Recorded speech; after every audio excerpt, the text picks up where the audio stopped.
हाय दोस्तों, कैसे हैं। उम्मीद करता हूं कि आप सब ठीक होंगे। मैं मोहम्मद मुख्तार आप सबके सामने हाजिर हो चुका हूं एक बहुत ही महत्वपूर्ण टॉपिक के साथ। दोस्तों, आज के इस वीडियो में हम जिस टॉपिक पर चर्चा कर रहे हैं वो है कि HRMS में अपना फ़ोटो और सिग्नेचर कैसे अपलोड करें। तो इस संबंध में हम कंप्लीट वीडियो आपको बनाकर दिखाने वाले हैं और HRMS में अपना फ़ोटो और सिग्नेचर अपलोड करने में जो एक छोटी छोटी सी मिस्टेक होती है उसका भी समाधान इस वीडियो में मिलने वाला है। तो कहीं मत जाइए, बिना स्किप किए इस वीडियो को एंड तक देखिए। और हाँ दोस्तों, वीडियो आपको कैसा लगा आप कमेंट बॉक्स में अपनी राय देना मत भूलिएगा। तो चलिए बिना देर किए स्टार्ट करते हैं आज के इस वीडियो को।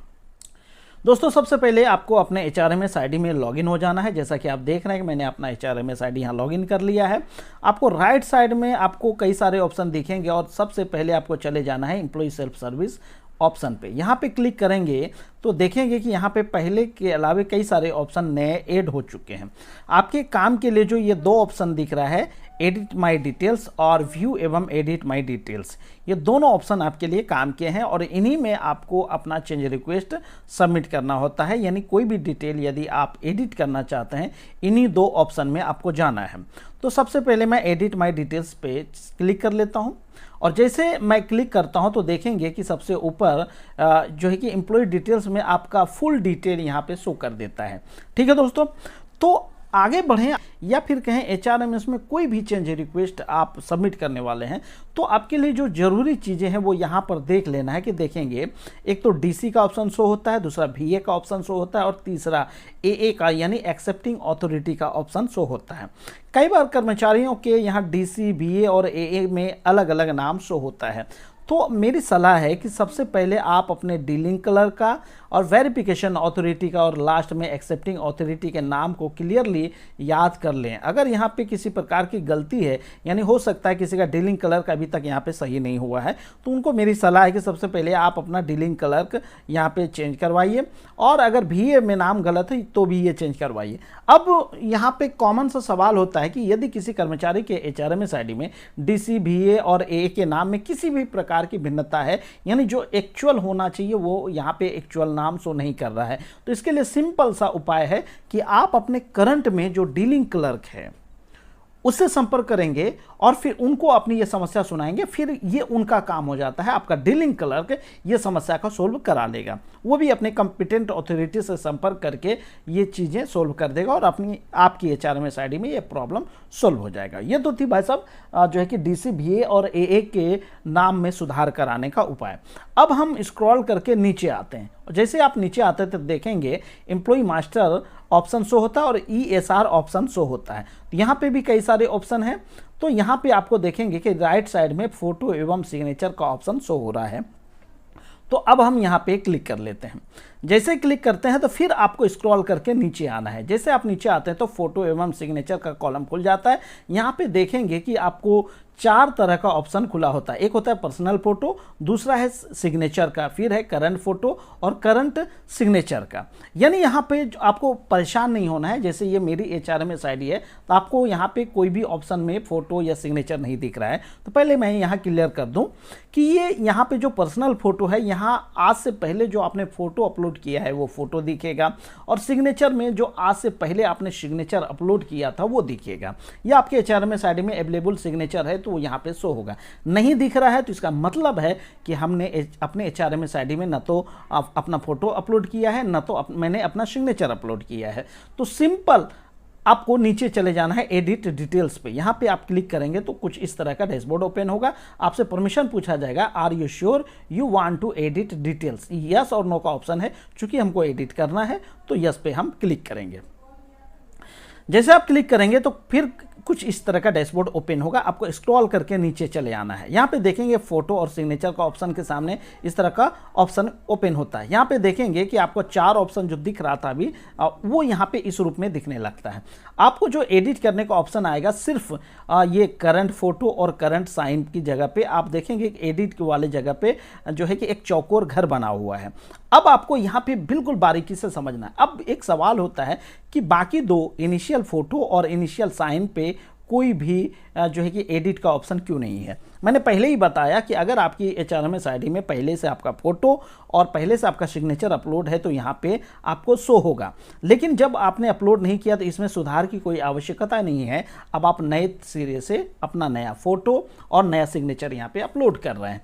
अब देखिए एक एक करके करंट फोटो वाले कॉलम के सामने इस यहाँ पे एडिट वाले ऑप्शन पे जो चौकोर दिख रहा है यहाँ पे हम टिक करेंगे। जैसे हम क्लिक करेंगे तो इस तरह का चूज ऑप्शन, न्यू वैल्यू पे चूज ऑप्शन का जो है कि एक फॉर्मेट खुल जाता है। अब यहाँ पे हम आपको बता दें, जब जिस भी सिस्टम में आप ये काम कर रहे हैं, चाहे वो लैपटॉप हो, चाहे मोबाइल हो या कंप्यूटर हो, कोई भी इलेक्ट्रॉनिक माध्यम से जिससे कि आप अपने HRMS आईडी में ये सुधार कर रहे हैं, तो ऑलरेडी आपके इस सिस्टम में आपका फोटो और सिग्नेचर होना आवश्यक है। तो वो चीज़ें आप पहले से स्टोर कर लेंगे। मैंने अपने HRMS आईडी में ये चेंजिंग करने के लिए पहले ही से अपने इस सिस्टम में फ़ोटो और सिग्नेचर अपलोड कर रखा है।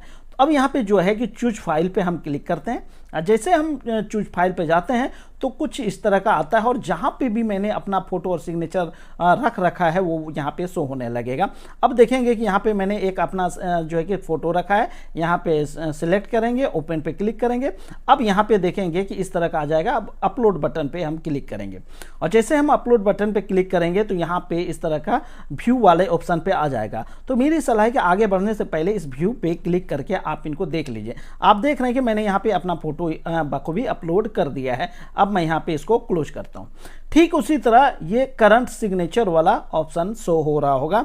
अब यहाँ पे भी हम एडिट वाले ऑप्शन के सामने जो चौकोर है इसको क्लिक करते हैं।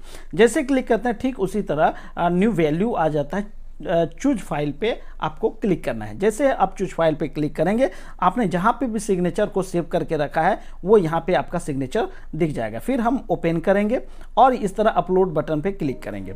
अब तो ये हो गए मेरे जो है कि करंट फोटो और करंट सिग्नेचर यहाँ पे शो हो गया है। सिग्नेचर आपने जो अपलोड किया इसको भी व्यू करके आप व्यू पे क्लिक करके आप देख लेंगे। मैंने देख लिया कि मेरा सिग्नेचर यहाँ पे सही से अपलोड हो गया। यहाँ पे सबमिट रिक्वेस्ट पे आपको क्लिक करना है। जैसे क्लिक करते हैं तो कुछ इस तरह का डैशबोर्ड आता है। क्लियर कहता है कि आप अगर यहाँ पे चाहते हैं कि ये डाटा वेरिफिकेशन के लिए सबमिट हो तो यस कीजिए, और जब आप यस पे क्लिक कर लेंगे तो फिर आप इस ऑप्शन पे कोई भी चेंजिंग नहीं कर पाएंगे। यानी यहाँ पे भी आपको एक कन्फ्यूजन दूर कर देता हूँ कि मान लीजिए ये सबमिट आपने कर लिया, यस कर देंगे, सबमिट हो जाएगा। इसके बाद आप तब तक इसमें चेंज नहीं कर सकते जबकि ये फाइनल ना हो जाए, यानी एक्सेप्टिंग अथॉरिटी के द्वारा जब एक्सेप्ट कर लिया जाएगा तो फिर चाहे आप इसमें चेंजिंग कर सकते हैं। अब हम यस पे क्लिक करते हैं। जैसे यस पे क्लिक करते हैं तो कुछ इस तरह का अब देखिए आपके सामने कुछ इस तरह का प्रपोजल आईडी खुल जाता है। यानी पहले जो चेंज रिक्वेस्ट आप सबमिट करते थे वो अलग ऑप्शन में होता था, अब चेंज रिक्वेस्ट अलग ऑप्शन में आता है। तो यहाँ भी बड़ी बारीकी से समझना है क्योंकि HRMS में चेंज रिक्वेस्ट का प्रोसेस चेंज हो चुका है, और ये मैं पिछले 2-3 वीडियो में बखूबी समझा चुका हूँ। अब देखेंगे कि यहाँ पे पहले तो इनिशियल वर्क फ्लो होता है। सब्जेक्ट में क्या है, updation of current photo and signature of employee, ये हो गया सब्जेक्ट। और डिस्क्रिप्शन में क्या है, updation of current photo and signature of employee. अब यहाँ पे मेरा नाम शो हो रहा है और प्रोपोजल आईडी, ये आपको प्रोपोजल आईडी लिखकर रख लेना है, क्योंकि जब आप आगे बढ़ेंगे या जिनकी आईडी में आपका प्रोपोजल पेंडिंग है वहाँ आप ये प्रोपोजल नंबर बताएंगे तो ये जो है कि आपका जो है कि समाधान मिलना आसान हो जाएगा। अब देखेंगे कि आगे क्या लिखा है, वर्क फ्लो स्टेटस क्या है, टू बी इनिशिएटेड। अब करंट वर्जन 1 है। अब यहाँ पे देखेंगे व्यू प्रोपोजल एज रिसीव्ड, यहाँ पे भी आपको नहीं जाना। अब रही बात, यहाँ पे इस तरह का 3 ऑप्शन शो होता है।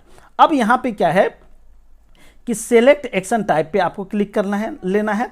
यानी चूंकि मैं एज ए एम्प्लॉई अभी यहाँ पे काम करके दिखा रहा हूँ तो आपको यहाँ पे सिर्फ फॉरवर्ड का ऑप्शन शो होगा। हम फॉरवर्ड पे क्लिक कर लिए। अब जो है कि फॉरवर्ड पे दूसरा होता है पर्पस। अब यहाँ पे देखें कि कई सारे ऑप्शन शो होते हैं, यानी यहाँ पे आपको देखना है। पहला ऑप्शन होता है अप्रूवल ऑब्लिक सैंक्शन, ऑनवर्ड, दूसरा है ऑनवर्ड सबमिशन, और तीसरा है एग्जामिनेशन, और चौथा है इंफॉर्मेशन। चूंकि अभी मैं एज ए एम्प्लॉई यहाँ पे सबमिट कर रहा हूँ तो हमको सिर्फ लिखना है, सेलेक्ट करना है अप्रूवल ऑब्लिक सैंक्शन, यहाँ पे क्लिक करना है। जैसे आप क्लिक करते हैं तो फिर इस तरह का होता है फॉरवर्ड टू। यहाँ पे आपको ऑप्शन चूज करने या नेम चूज करने से पहले आपको बारीकी से देखना करना है कि यहाँ पे आपको किसे फॉरवर्ड करना है। एक तो होता है कि आपका डीलिंग क्लर्क है, दूसरा आपका वेरिफिकेशन अथॉरिटी, और तीसरा क्या है, एक्सेप्टिंग अथॉरिटी है। तो अभी एचआरएमएस ने ये देखिए डायरेक्ट दे रखा है, नीचे रेड कलर में शो होता है approval can be done by gazetted officer only. यानी अब आपको देख लेना है कि आपका गजेटेड ऑफिसर कौन है, यानी आपका जो एक्सेप्टिंग अथॉरिटी है उन्हें भी आप डायरेक्ट ये चीजें सबमिट कर सकते हैं, क्योंकि यहाँ पे सिर्फ और सिर्फ गजेटेड ऑफिसर का ही ऑप्शन शो हो रहा है, क्योंकि वही इनको जो है कि जो एक्सेप्ट कर सकता है। अब रही बात जब उनकी आईडी में जाएगा तो कैसे जाएगा, अब मैं यहाँ पे उनका नाम सिलेक्ट करता हूँ, जो मेरे गजेटेड ऑफिसर हैं, यानी जो मेरे एक्सेप्टिंग अथॉरिटी है उनका नाम यहाँ पे मैं सिलेक्ट करता हूँ। उसके बाद एक ऑप्शन आता है डॉक्यूमेंट अपलोड का। अगर इनके सपोर्टिंग में कोई डॉक्यूमेंट आप अपलोड करना चाहते हैं तो वो पीडीएफ फॉर्मेट में होना चाहिए, और चूज फाइल पे जाके सेम जैसे मैंने फोटो और सिग्नेचर अपलोड करने का तरीका बताया था सेम आप यहाँ पे कर सकते हैं। अब यहाँ पे क्या होता है कि अब रिमार्क्स का कॉलम आता है, यहाँ पर जो है कि अपने हिसाब से आपको अपना रिमार्क्स दे देना है कि आप क्या करना चाहते हैं। तो यहाँ पे मैं अपने हिसाब से एक रिमार्क्स दे देता हूँ। उसके बाद सबमिट ऑप्शन पे क्लिक करना है। इस तरह जैसे आप क्लिक करते हैं तो कुछ इस तरह का डैशबोर्ड ओपन होता है, यहाँ भी आपसे परमिशन मांगा जाता है। मैं यस पे क्लिक कर लेता हूँ। जैसे मैंने यस पे क्लिक किया तो अब देखेंगे कि एक मैसेज यहाँ पे शो होता है, your remarks have been saved successfully. ये नहीं, ये मेरा जो प्रपोजल आईडी था वो सक्सेसफुली मेरे जो है कॉम्पिटेंट अथॉरिटी के पास जा चुका है। अब तो था भाई एज ए एम्प्लॉय मैंने काम किया तो इस तरह का काम करना है। अब जब ये प्रपोजल आगे जाएगा तो जिनकी भी आईडी में ये प्रपोजल गया है, अब वो उनकी आईडी में ये प्रपोजल कहाँ पे शो होगा ये भी मैं इसी वीडियो में आपको दिखाने वाला हूँ। अब मैं एज ए डीसी आपको वो चीज़ें करके दिखाता हूँ, या फिर मेरी आईडी में किसी एम्प्लॉय का चेंज रिक्वेस्ट आया है तो कैसे हमको देखना है, कहाँ पे शो होगा। सबसे पहले आपको यहाँ पे अपना रोल चेंज कर लेना है। आप जिस भी हैसियत से अपनी आईडी डील करना चाहते हैं, अभी मैं डीलिंग कलर की हैसियत से देखना चाहता हूँ, तो यहाँ पे मैंने डीलिंग कलर का रोल सेलेक्ट कर लिया है। उसके बाद हम चले आएंगे, यहाँ पे देखेंगे कि वर्क फ्लो का ऑप्शन शो हो रहा है, यहाँ वर्क फ्लो पे हम क्लिक करेंगे। उसके बाद ऑप्शन आता है पेंडिंग अप्रूवल्स ऑब्लिक टास्क, यहाँ पे क्लिक करेंगे, और जैसे ही क्लिक करेंगे तो कुछ इस तरह का डैशबोर्ड ओपन होता है। यानी माई पेंडिंग अप्रूवल्स के लिए जो अभी मैंने अपना जो चेंज रिक्वेस्ट सबमिट किया, तो अगर मेरे एम्प्लॉय ने चेंज रिक्वेस्ट सबमिट किया है फॉर अप्रूवल के लिए तो वो यहाँ पे शो होगा। अभी देखेंगे कि यहाँ पे no data available in table है, यहाँ पे कोई भी डाटा सबमिट हुआ है तो वो दिख नहीं रहा है। अब देखेंगे माई पेंडिंग टास्क, अब यहाँ पे मेरे एम्प्लॉय ने जो भी अपना जो चेंज रिक्वेस्ट सबमिट किया वो यहाँ पे शो हो रहा है। अब ये कैसे काम करना होता है वो यहाँ पे देखेंगे। सपोज मान लीजिए ये मेरा एक एम्प्लॉय है और उन्होंने जो है कि यहाँ पे एक दो ऑप्शन शो होता है कि एरो का निशान है, दूसरा यहाँ पे जो है कि आयताकार ऑप्शन शो हो रहा है। तो इन दोनों के बीच में एक प्रोसेस बटन शो हो रहा है, यहाँ पे हम क्लिक करते हैं, और जैसे ही आप क्लिक करते हैं तो कुछ इस तरह का डैशबोर्ड ओपन होता है। आपको ऐसे ही आँख कान मूंद के काम नहीं कर लेना है। सबसे पहले आपको यहाँ पे व्यू नोटिंग पे जाना है। यहाँ पे जैसे आप काम करते हैं तो कुछ इस तरह का डैशबोर्ड ओपन होता है। यानी यहाँ पे देखेंगे कि अगर जिस एम्प्लॉय ने ये प्रपोजल आपके पास भेजा है वो उनका नाम यहाँ पे शो होगा। ठीक है, अब यहाँ पे हम देख लेंगे कि उन्होंने किस काम के लिए यहाँ पे सबमिट किया है। ठीक है, अब मैं इसको क्लोज करता हूँ। और उसी तरह यहाँ पे व्यू प्रपोजल का ऑप्शन भी है, यहाँ पे भी आपको क्लिक करके देख लेना है कि वो इस तरह का डैशबोर्ड हुआ है। प्रपोजल डिटेल है, किसका ये चीज़ है वो सारी चीज़ें यहाँ पे शो होगा। चेंज क्या किया है वो दिखेगा, और रिमार्क्स में उन्होंने अगर कोई रिमार्क्स दिया है तो यहाँ पे दिखेगा। अब यहाँ पे चाहे अगर कोई डॉक्यूमेंट भी उन्होंने अपलोड किया है तो यहाँ पे और डॉक्यूमेंट के नीचे व्यू पे क्लिक आप करेंगे तो वो चीज़ें आपको डॉक्यूमेंट दिख जाएगा। फिर हम इनको क्लिक कर लेंगे। जब हम पूरी तरह सेटिस्फाई हो जाएंगे तो अब मेरे पास क्या है, माई डिसीजन के सामने 3 ऑप्शन शो होते हैं। ठीक है, पहला ऑप्शन होता है वेरीफाई। अगर हम इसको वेरीफाई करते हैं तो इस पर हम क्लिक करेंगे और यहाँ पे अपना जो है कि रिमार्क्स डालेंगे। उसके बाद जो है कि हम अपने हायर अथॉरिटी को, यानी यहाँ पे शो करेगा एनीबडी हैविंग वीए रोल, यानी इस एम्प्लॉय का जो वीए होगा उनकी आईडी में जाएगा और मैं यहाँ पे उसका नाम सिलेक्ट करूंगा, भेज दूंगा। मान लीजिए किसी एम्प्लॉय का ये जो प्रपोजल है वो गलत है, उनमें उन्होंने गलत डाटा एंट्री करके मेरे पास भेजा है, तो मेरा काम है उसको केयरफुली देखना है और हो सके तो उनके एसआर से भी मैच करना है।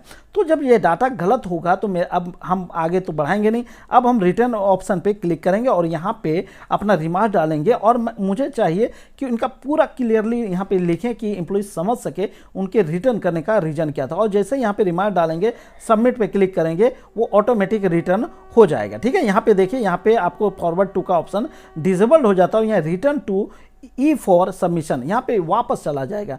और अगर हम चाहते हैं कि इस प्रपोजल को ड्रॉप कर देना है, मतलब ख़त्म कर देना है, चेंज रिक्वेस्ट आया इनको समाप्त कर देना है, तो डिस्कस्ड प्रपोजल पे जाएंगे और यहाँ पे क्लिक करेंगे तो ये प्रपोजल डिस्कस्ड हो जाएगा। तो मेरे ख्याल से इसकी आवश्यकता अभी नहीं पड़ेगी और ये काम भी अभी नहीं कर रहा है। तो ये अभी वेरीफाई और रिटर्न का ऑप्शन काम करता है, फिर सबमिट पे करेंगे तो आगे ये फॉरवर्ड हो जाएगा। ठीक है दोस्तों, और जब जिसकी आईडी में हम ये फॉरवर्ड करेंगे, अब उनकी आईडी में भी सिर्फ इसी तरह दिखेगा और वो भी वर्कफ्लो में जाएगा और अपना एक्शन यहाँ पे लेगा। तो उम्मीद करता हूँ कि दोस्तों आज के इस वीडियो में आपने अपना जो है कि फ़ोटो और सिग्नेचर को HRMS आईडी में अपडेट करना सीख गए होंगे। तो वीडियो कैसा लगा कमेंट करके ज़रूर बताइए, और हाँ दोस्तों, वीडियो को जितना हो सके जमकर अपने दोस्तों में शेयर कीजिए। तो चलिए मिलते हैं ऐसे ही इन्फॉर्मेटिव वीडियो के साथ किसी अन्य वीडियो में। तब तक के लिए खुश रहिए, आबाद रहिए, ज़िंदगी में मस्त रहिए। Thank you. जय हिंद, जय भारत।